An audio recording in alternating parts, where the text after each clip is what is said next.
Raja terbangun dari tidurnya dan langsung mencari opanya. "Papi, opa kemana?" tanya Raja. "Opa ada di kamarnya, mungkin masih tidur," jawab Radit. Mereka bertiga masih berbaring di ranjang dan Radit sedang mengelus perut Alina. "Raja mau ke kamar opa." Raja merengek manja sambil ikutan mengelus perut Alina. "Oke, papi akan antarkan Raja ke kamar opa. Tapi Raja mandi dulu biar wangi. Kalau Rajanya masih bau acem, nanti opa tidak mau cium Raja," bujuk Radit. "Iya, Raja mau mandi sekarang." Raja mencium perut Alina dan kemudian turun dari ranjang. Radit juga mencium perut Alina dan ikut turun dari ranjang untuk memandikan Raja. Setelah memandikan Raja dan memakaikan bajunya, Radit pun mengantarkan Raja ke kamar Tama yang berada tidak jauh dari kamar yang ditinggali oleh Radit dan Alina selama beberapa minggu ini. Radit menuntun Raja menuju kamar Tama. Namun ketika akan mengetuk pintu kamar Tama, di saat yang bersamaan pintu kamar Diana terbuka dan Tama keluar dari sana dalam balutan bathrobe dan rambutnya terlihat basah. Tama terlihat kaget saat mendapati Radit dan Raja ada di depan pintu kamarnya dan sedang menatap bengong ke arahnya. Terlebih tatapan Radit yang tampak menyelidik. "Raja nyariin papa," kata Radit. "Ya sudah, kita masuk," kata Tama. Tama membuka pintu kamarnya dan mengajak Radit dan Raja masuk. Di dalam kamar Tama, Radit kembali bengong ketika melihat kasur Tama yang masih sangat rapi dan tidak ada tanda-tanda bekas ditiduri. Bagaimana bisa kasur Tama bisa begitu rapi dan kenapa juga Tama keluar dari kamar Diana hanya menggunakan bathrobe dan rambutnya basah? Tama membawa Radit dan Raja masuk ke kamarnya. Raja langsung naik ke atas ranjang opanya dan loncat-loncat di sana. Radit dan Tama duduk di sofa sambil memperhatikan Raja yang terlihat sangat aktif. "Tidak usah cerita sama Alin mengenai apa yang kamu lihat barusan," perintah Tama dengan tatapan tetap terfokus kepada Raja. Radit menoleh kepada mertuanya dan tersenyum di kulung. "Papa tidak usah khawatir. Radit akan tutup mulut," katanya. Apa yang Tama ucapkan barusan adalah jawaban atas kecurigaannya ketika melihat Tama keluar dari kamar Diana dengan memakai bathrobe dan rambut yang basah. Kenapa Papa tidak jujur saja sama Alin? Dia pasti senang mendengarnya. Nanti saja, Papa tidak mau dijeti heboh, bikin pusing. Radit terkekeh. "Iya, Pah, kalau Alin tahu sekarang dia pasti heboh." Radit membenarkan. Papa juga awalnya tidak menyukai dia. Namun setelah sering melihat kalau dia itu sangat perhatian dan telaten sama Raja, akhirnya Papa mulai menyukai dia, kata Tama jujur dan Radit mengangguk. Diana memang terlihat sangat perhatian kepada Raja dan bahkan kepada Alina juga. Setelah memindahkan Papa tiri Alin ke Jakarta, Papa akan menemui keluarga Diana sebelum Papa melakukan perjalanan bisnis ke Asia, kata Tama. Radit akan dukung Papa, ujar Radit dan Tama mengangguk. Hari ini kamu temani Papa ngurus kepindahan Papa tiri Alin ke Jakarta.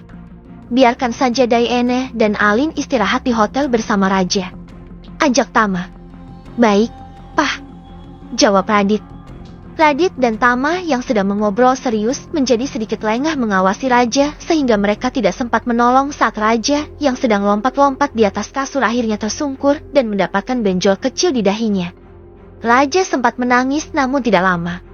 Waduh, bisa ngomel-ngomel istri kamu, gumam Tama setelah ia berhasil menghentikan tangis Raja. Radit membawa Raja kembali ke kamarnya. Raja masih terisak di gendongan Radit. Raja, kenapa, sayang? Alina langsung mengambil Raja dari gendongan Radit, namun Raja menolak karena ia tahu jika di perut maminya ada calon adiknya. Raja jatuh dari ranjang Papa. Dia tadi loncat-loncat di sana dan aku sedang berbicara dengan Papa, jawab Radit. Kalian ini masa sih tidak bisa menjaga Raja? Ini sampai benjol begini. Alina mencubit perut Radit membuat pria tampan itu meringis. Maaf, Yang, kata Radit. Benar yang Papa mertuanya bilang tadi kalau Alina pasti ngomel-ngomel melihat kening Raja yang benjol. Jangan malah sama Papi dan Opa. Raja yang salah, lirih Raja. Ia tidak tega melihat Alina menyalahkan Opa dan Papinya karena ia terjatuh. Mendengar ucapan Raja itu, kemarahan Alina pun menjadi berkurang. Ya Ang, aku sama Papa hari ini mau urus kepindahan Papa ke Jakarta. Kamu sama Raja dan Mbak Diana tidak usah ikut. Istirahat di sini saja, kata Radit. Iya, jawab Alina. Hari itu Radit dan Tama mengurus kepindahan suami Ajeng ke Jakarta. Pihak rumah sakit sudah menyetujuinya, namun kepindahannya baru akan dilakukan hari Senin setelah pihak rumah sakit di Bali melakukan pemeriksaan menyeluruh terhadap kondisi pasien. Tama pamit untuk mengurus kepindahan suami Ajeng bersama Radit. Diana yang merasakan sekujur tubuhnya sakit memilih menghabiskan waktu dengan tiduran. Alina dan Raja juga kebetulan hari itu sedang malas keluar kamar dan memilih tiduran. Raja terlihat begitu manja memeluk tubuh Alina sambil mengusap perut Alina. Diana turun dari ranjangnya dan pergi ke kamar mandi dengan langkah yang pelan karena ia merasakan sakit di bagian bawah tubuhnya. Semalam entah berapa kali Tama memasukinya dan mengajaknya terbang melayang.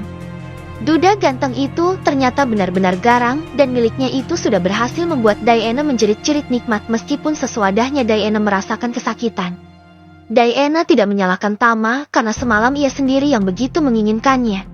Kembali dari kamar mandi, Diana kembali berbaring dan ia mendapatkan pesan dari Tama. Sudah bangun? Sudah mas. Saya dan Radit masih di rumah sakit. Suami Ajeng baru bisa dibawa ke Jakarta besok. Jadi kita akan menginap di sini semalam lagi. Iya, mas. Kamu masih sakit? Sedikit. Ya sudah, kamu istirahat saja. Saya masih ada yang harus diurus. Iya. Setelah berbalas pesan dengan Tama, Diana meletakkan HP-nya di dekat bantal dan kemudian tidur. Diana ingin tubuhnya sudah segar kembali saat Tama pulang nanti. Keesokannya setelah melewati pemeriksaan yang menyeluruh, akhirnya suami Ajeng pun dibawa pulang ke Jakarta dengan pesawat khusus. Beruntung Ajeng punya mantan suami dan menantu yang kaya, sehingga semuanya dapat diurus dengan mudah. Di Jakarta suami Ajeng melanjutkan perawatan intensif di sebuah rumah sakit. Alina dan Radit akhirnya bisa pulang ke rumah setelah selama beberapa minggu di Bali. Riana menatap Chelsea yang sudah menghabiskan buburnya dan juga menelan obatnya dengan terpaksa. Saya akan adukan perbuatan kamu ini kepada mama, ancam Chelsea sambil menatap tajam penuh kebencian kepada Riana. Silakan, saya tidak takut, tantang Riana. Riana masih bertahan di kamar Chelsea sampai akhirnya remaja itu tidur karena obat yang ia telan sudah mulai bereaksi di dalam tubuhnya. Melihat Chelsea tidur, Riana membetulkan selimut gadis judes itu sebelum keluar dari kamarnya. Big, Chelsea sudah minum obat dan sekarang dia sudah tidur. Saya akan pulang dulu dan besok saya akan sempatkan kesini lagi. Pamit Riana. Iya, Mbak, saya angkat tangan sama non Chelsea itu. Riana hanya tersenyum tipis dan kemudian masuk ke dalam mobilnya dan pulang. Keesokannya Riana baru sempat datang ke rumah Wisnu lagi sepulang dari kantor. Begitu sampai di sana ternyata Wisnu sudah pulang dari Singapura dan sedang ngopi di teras belakang rumahnya. Loh, kapan pulang, Mas? Tanya Riana. Baru 2 jam yang lalu, jawab Wisnu seraya meraih Riana dan mencuri sana. Mas, nanti Chelsea melihat pasti ngamuk dia, bisik Riana sambil celingukan karena khawatir ada yang melihat apa yang barusan Wisnu lakukan padanya. Chelsea sedang tidur, habis minum obat, jawab Wisnu sambil terkekeh kemudian membawa Riana duduk di sampingnya. Boleh minta kopinya, Mas? Tanya Riana sambil menunjuk kopi milik Wisnu yang sangat harum. Boleh dong. Apa sih yang tidak untuk kamu? Jawab Wisnu. Riana hanya tersenyum kemudian mengambil gelas kopi milik Wisnu dan menyesapnya sedikit demi sedikit dengan nikmat. Maaf ya Chelsea sudah kurang ajar sama kamu kemarin, lirih Wisnu sambil mengambil tangan Riana dan menggenggamnya. Si Bibik ngadu ya? Tanya Riana. Kalau bukan si Bibik yang ngadu, dari mana Wisnu tahu kalau kemarin Chelsea sudah bersikap kurang ajar kepadanya? Ya, tadi si Bibik ngadu. Dia dengar Chelsea mengatai kamu pelakor, jawab Wisnu. Aku sempat jengkel juga sih. Tapi ucapan dia itu tidak sepenuhnya salah, lirih Riana. Tidak, Eri, kamu belah Wisnu dan Riana hanya tersenyum getir. Bagaimana keadaan Mbak Amanda sekarang? Tanya Riana. Masih belum ada kemajuan, jawab Wisnu. Semoga keadaan Mbak Amanda bisa kembali sehat, lirih Riana sambil menggenggam erat tangan Wisnu. Kamu tidak kangen sama aku he? Tanya Wisnu sambil melirik ke arah Riana yang terlihat berwajah murung. Riana melirik ke arah Wisnu. Ya, kangen lah. Jawabnya sambil tersipu. Sebelum pulang aku beli coklat banyak untuk Raja. Kita ambil di kamar. Wisnu menarik tangan Riana dan membawa masuk ke kamarnya. Mas Wisnu ini beli oleh-oleh untuk aku atau untuk Raja? Riana merajuk sambil menggelendot manja di lengan Wisnu. Untuk kamu. Tapi pasti ujung-ujungnya akan habis sama keponakan kamu yang ganteng itu. Iya kan? Hei, iya. Pasti akan habis sama Raja. Riana terkekeh membenarkan ucapan Wisnu. Setibanya di kamar, Wisnu malah menarik tangan Riana dan mendudukkan di pangkuannya. Mas, katanya mau kasih coklat. Riana menagih janji Wisnu. Kamu keloni aku dulu sebentar. Aku lelah. Selama di Singapura aku kurang tidur. Lirih Wisnu sambil menyandarkan kepalanya di sandaran sofa. Berarti oleh-oleh coklatnya cuma pancingan ya? Tuduh Riana sambil memijit kepala Wisnu. Kamu pintar juga. Jawab Wisnu dengan mata terpejam merasakan pijatan lembut tangan Riana di kepalanya. Dasar modus. Kata Riana manja dan Wisnu hanya terkekeh kecil. Riana terus memijit kepala Wisnu membuat pria itu rileks dan kepalanya terasa ringan. Wisnu mengambil tangan Riana membuat gadis itu menghentikan pekerjaannya. Katanya kangen sama aku. Kamu lupa aku? Tanya Wisnu. Tadi kan sudah. Jawab Riana menatap wajah tampan pria berkacamata itu. Tadi itu aku. Eri, bukan kamu, aku. Wisnu langsung protes. Sama saja, Mas.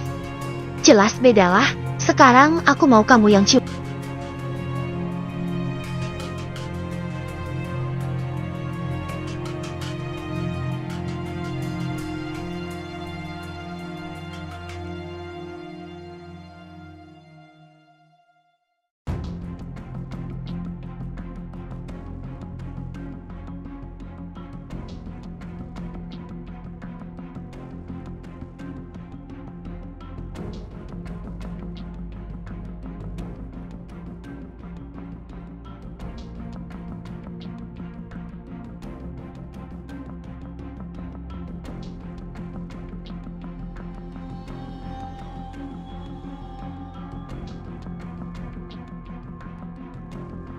Sekarang mana coklatnya?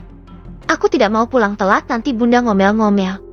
Riana menagih coklat dari Wisnu. Padahal aku masih kangen sama kamu. Wisnu menggerutu dan kemudian menurunkan Riana dari pangkuannya. Riana tertawa saat melihat Wisnu mengambil sesuatu dari tasnya yaitu 2 kotak besar coklat. Ini, kamu jangan banyak-banyak makan coklat nanti gemuk. Kata Wisnu sambil memberikan coklat di tangannya kepada Riana. Terima kasih, Mas. Kata Riana sambil mencium pipi Wisnu. Aku pulang dulu ya, jangan lupa nanti jam 7 Celi dikasih obat lagi. Pesan Riana sebelum pergi. Ya, hati-hati.